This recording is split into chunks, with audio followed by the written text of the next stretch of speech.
परम पूज्य साहब जी महाराज कदम बोसी आचार्य हमारे हार्दिक अभिनंदन और अभिवादन, और समस्त सत्संगी भाई बहनों को जय साहब जी की। आज का दिन विशेष पावन दिन है, पवित्र दिन है। आज उत्सव नहीं महोत्सव का दिन है। आज ही के दिन जैसे प्रकृति ने हमें ठिठुराती शीत से सुखद मौसम का उपहार दिया, बसंत बहार दी, वैसे ही प्रकृति ने हमें शिशु रूप में लाला जी महाराज को, एक युग पुरुष को प्रदान किया। आज विलक्षण संयोग देखिए, उनकी जन्मतिथि में भी रविवार था 1873, और आज भी 2 फरवरी और रविवार है। बड़ा प्यारा संयोग है। आज विश्व भर में उनकी जयंती मनाई जा रही है हार्टफुलनेस के रूप में। और इस पावन दिन हमारे सारे रामाश्रम परिवार सदस्यों की तरफ से बहुत बहुत बधाइयाँ उनके अवतरण पर्व पर। ईश्वर करे ये एक दिन उस तरह से सही हो जैसे शायर ने कहा कि तेरे दिल में मुझे उम्र कैद मिल जाए और जुट जाएं सारे वकील तो भी जमानत न मिले। वाकई हम उसी कार्य में मशरूफ़ रहें, उसी में आमादा रहें, वही करते रहें, क्योंकि यही हमारे रामाश्रम का मिशन का उद्देश्य है। लाला जी महाराज के जीवन से हमें इतनी अधिक शिक्षाएं, प्रोत्साहन मिलता है कि उसकी गणना नहीं की जा सकती। प्रेम, सेवा, त्याग, सहानुभूति, आश्वासन, परोपकार और सबसे बड़ा आनंद, जो आनंद अपने बुज़ुर्गों के स्मरण में है। कि वही बात है जो अभी पढ़ा है कि धारा पलट दी तो राधा हो गई और चित्त की सारी वृत्तियाँ कृष्ण के चरणों में केंद्रित हो गई। हमारे पास राम भी हैं और श्याम भी हैं। दोनों रूपों में जिस रूप में मन रमे हम उनकी आराधना कर सकते हैं। एक सबसे बड़ी बात कि एक बहुत सुंदर पुस्तक थी श्रीमान हरनारायण सक्सेना जी की यादें करके। उस पुस्तक में लाला जी महाराज का बहुत सुंदर प्रसंग पढ़ा हुआ आज याद आ रहा है, जिसका शीर्षक था संभवतः समय का मूल्य। अब जो सेवा का कार्य है वो तो ये सबसे बड़ी बात है कि यही है सबसे बड़ा दीनो ईमा कि काम आए इंसान के इंसान।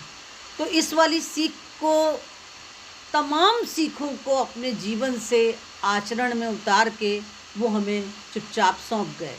ऐसे ही ये वाला एक प्रसंग था जिसका शीर्षक था समय का मूल्य। लाला जी महाराज के एक शिष्य थे, बड़े उच्च अधिकारी थे। उनके मित्र डिप्टी कलेक्टर थे और वो फतेहगढ़ में ही आसीन थे। और हमारे लाला जी महाराज उन्हीं के दफ्तर में, उसी ऑफिस में रिकॉर्ड कीपिंग के पद पर, रिकॉर्ड कीपर के पद पर कार्यरत थे। तो एक बार क्या हुआ कि उन्होंने बुलाया लाला जी महाराज को कि आप जो है अमुक फाइल लेकर घर आइए। घर पहुँचे। जब लाला जी साहब हमारे पहुँचे तो वो बड़े मशरूफ़ थे, अपने किसी काम में लगे हुए थे। ये जाके शांत मना तो वैसे ही उच्च हस्ती चुपचाप बैठ गए।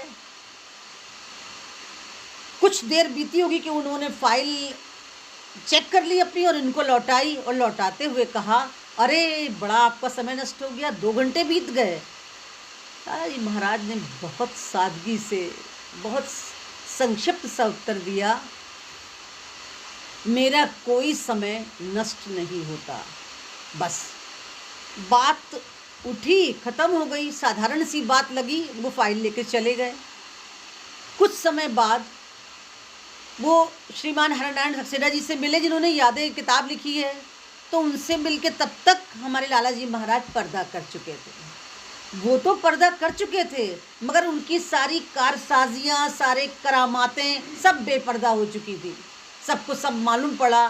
तो बड़े द्रवित होकर बोले कि जब वो यहाँ पधारे तो उन्होंने इतनी सादगी से कहा था मेरा कोई समय नष्ट नहीं होता, और मैं बिल्कुल समझ नहीं पाया। तो उस वक्त पढ़ के ये खुशी भी हुई थोड़ी कि सब लोग शुरू में नहीं समझ पाते, अगर हम लोग अर्थ नहीं समझ पाए तो कोई वाकई बड़ी बात नहीं है, अस्वाभाविक बात नहीं है। वो बोले तब मैं कुछ समझ नहीं पाया, इनकी बात का कोई विशेष अर्थ भी होगा, लेकिन अब समझता हूँ कि जो वक्त मुर्शिद की याद से खाली जाता है वो वक्त बेकार होता है, अगर उनका स्मरण है तो वक्त बकार होता है, कार्य के लायक, काम के लायक वो सही बीतता है। और इस सीख को लेकर जब भी मैं उनकी उस छवि का स्मरण करता हूँ, इतनी सादगी से कहना, नहीं मेरा कोई समय नष्ट नहीं होता, समय तो क्या क्षण भी नहीं होता, तब मैं समझ पाता हूँ कि किस कदर लवलीन तल्लीन विलीन थे अपने गुरुदेव के चरणों में। ये प्रसंग सिखाता ही सिखाता है हमें कि हमारे पास जो समय है सब उनका है और हमें उसमें लीन रहना चाहिए।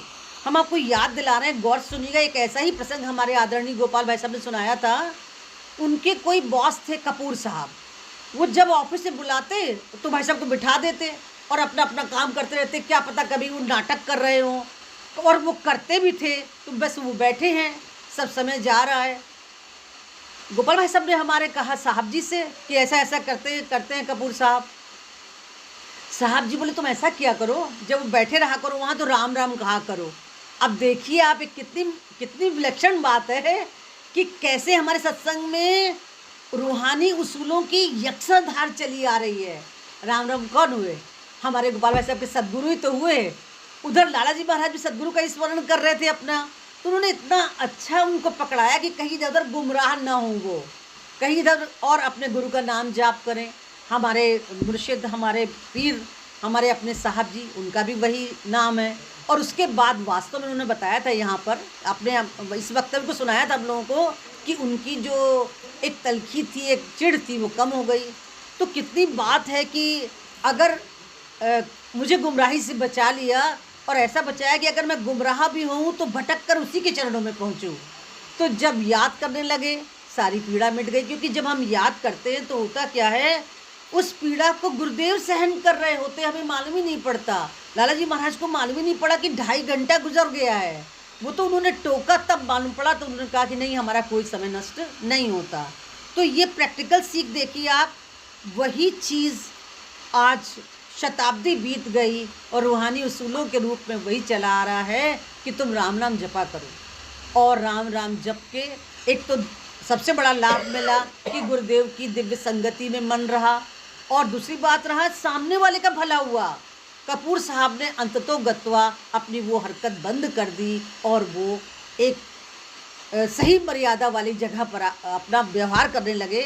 उन्होंने ऐसा नहीं किया। बाकी जो इसमें कुछ कमी होगी वो जब आशीर्वचन बोलेंगे हमारे गोपाल भाई सब तब बताएंगे, उन्होंने ही सुनाया था।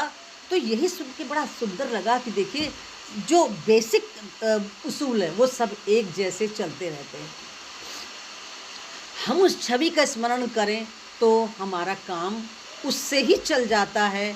वाकई वही उम्र कैद सबसे अच्छी जो उसके दिल में मिले। एक दूसरा प्रसंग, आजकल कुंभ का बड़ा जोर है, महाकुंभ। तो कुंभ का प्रसंग भी उसमें था, और ये बात थी 1929 की।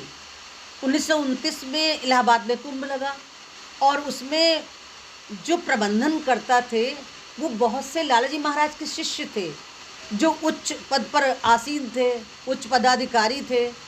तो वो वहाँ पहुँचे, वो तो वहाँ थे ही। लालाजी महाराज पहुँचे, चचा जी महाराज पहुँचे, और उनके एक चचेरे भाई हैं महात्मा कृष्ण स्वरूप जी साहब, वो पहुँचे। मैं परिवार वो सब लोग पहुँचे, और साथ में इधर सत्संगी सब इकट्ठा हो गए।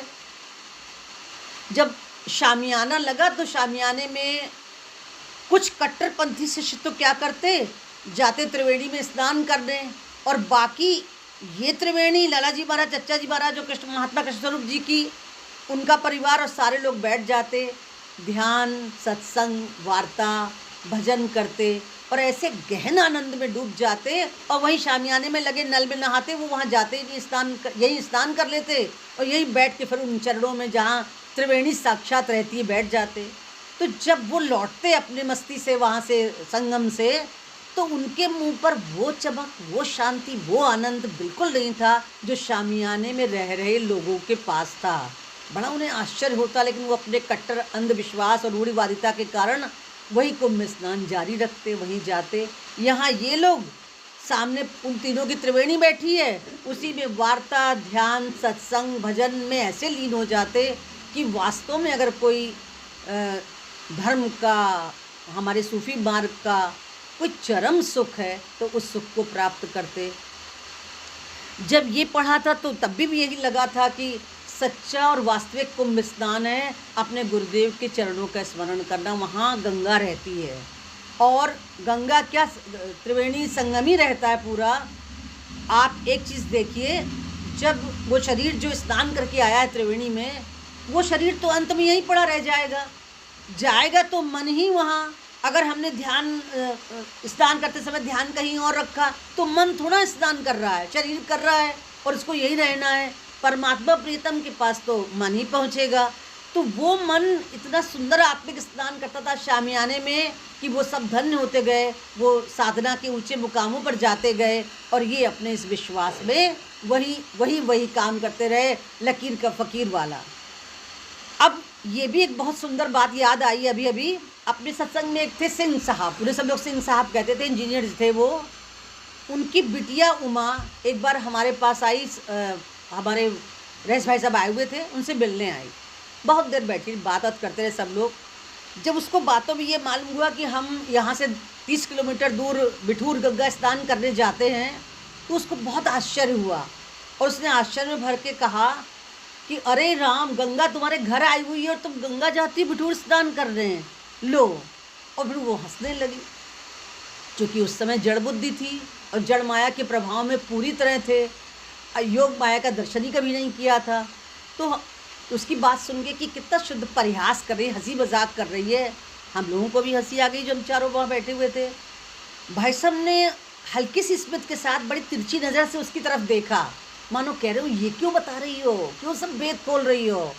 उस नज़र को देखकर जब उमा जी पर पड़ी तो उमा जी बहुत ज़ोर से हंस दी, लेकिन वो कह तो चुकी ही थी। और देखिए, नाद का नियम, शब्द का नियम ये है, शब्द मुख से निकला कि सीधे ईथर में जाता है और परमाण शाश्वत है शब्द। गीता के श्लोक का उच्चारण वैज्ञानिक ढूंढ रहे हैं कि वो हमें ध्वनि वहाँ मिलेगी और बहुत सफल भी हो चुके हैं, क्योंकि ध्वनियाँ मरती नहीं हैं। तो सबसे पहला प्रणाम तो उमा जी को, उनकी आत्मा शांति पाए। अब वो अपने प्रभु के चरणों में, साहब जी के चरणों में लीन हैं कि उन्होंने इतनी सुंदर बात ईथर में फेंकी कि उसके बाद कब हमारा गंगा स्नान बंद हो गया मालूम ही नहीं पड़ा, बस ख़त्म। लेकिन हमें ये नहीं याद कि कैसे बंद हुआ। देखिए कितनी बड़ी बात है। तो गंगा, कितनी सुंदर बात कही कि अपने प्रभु के चरणों में गंगा स्नान करो, कितनी, और उसी में लिप्त रहो। लेकिन उस वक्त ये बात हमारी भी समझ में नहीं आई। जब कलेक्टर साहब IAS ब्रेन नहीं समझ सका तो खैर हम तब क्या समझते। लेकिन इस बात का प्रभाव वातावरण ने ग्रहण कर लिया। अब ये तो एक बात इससे जुड़ी हुई। अब जो आखिरी बात हम आपको कह रहे हैं उसको बहुत ध्यान से सुनिएगा, वो बहुत मीठी और हृदय से निकली बात है। हमारे गोपाल भाई साहब जी के सेवा में 46 साल रहे, बहुत लंबा, 4.5 दशक से ज़्यादा का टाइम लगा।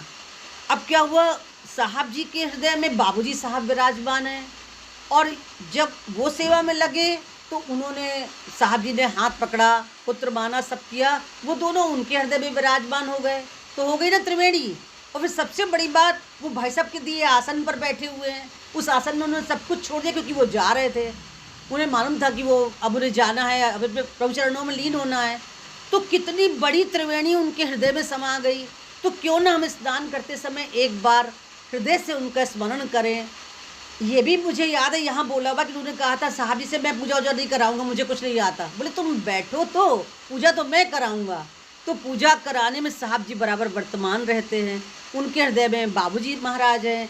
तो त्रिवेणी तो वहीं आ गई। अगर आप हृदय से एक बार ध्यान करें स्नान करते समय, तो जो मन ले जाता है, जो मन घोड़ा है ईश्वर की तरफ ले जाएगा, वो तो स्नान, आत्मिक स्नान कर ही रहा है, वहाँ पर हमें वहाँ पहुँचा ही रहा है। और ये सच बात है कि जो उनके ध्यान में बीतता है वही समय होता है। एक शायर ने कहा है, बहुत दिनों में मोहब्बत को ये हुआ मालूम, जो तेरे हिज्र में बीती वो रात रात है, बाकी बर्बाद है रात। हिज्र का मतलब होता है वियोग। तुम्हारी याद में, तुम्हारे विरह में, तुम्हारे वियोग में जो बीता वो समय बकार है, बाकी बेकार है। तो जब हम इस स्मरण से चलेंगे तो बताइए कहाँ हमें महाकुंभ में जाने की ज़रूरत है, कहाँ इधर जाने की ज़रूरत है, कहाँ उधर। सब कुछ तो हमारे साहब मुहैया करवा गए यहाँ। और ये बात हमें इतना मंत्रमुग्ध करती है कि उसके बाद कहीं जाने की एक कोई स्वप्न, कोई इच्छा, कोई आकांक्षा ही नहीं जगती। यहाँ 1 घंटे पहले आ जाते हैं, वो सत्संग मिलता है 8 से 9। यहाँ 1 घंटे बाद में रुकते हैं 11 से 12, वो सत्संग मिलता है, क्योंकि सब लोग वही बातें करते हैं, बड़े पुराने प्रसंग सुनने को मिलते हैं और लिखने का अभ्यास होने के कारण घर जाके उन्हें तुरंत लिख लेते हैं। तो बहुत सारे ऐसे प्रसंग आप अभी राम कथामृतम आ रही है उसमें देखेंगे, जो सुनकर उस समय भी पुलकन हुई, लिखते समय भी हुई, और जब वो स्मृति में आते हैं तो मन आनंद विभोर हो जाता है। तो सबसे बड़ी बात यह है कि आप भी इसी दुआ में शरीक हो जाइए। हमें तो उनकी आंखों में दीदारे रब हुआ, दुनिया को एतबार ना आए तो गम नहीं, पाकर तुम्हें जहान में पाने को क्या बचा, अब कोई मददगार ना आए तो गम नहीं, तूफान जिंदगी में कश्ती न पार पाए कोई गम नहीं, तुम आ गए अब बाहर ना आए तो गम नहीं, अब बाहर ना आए तो गम। नवाजिश करम, शुक्रिया।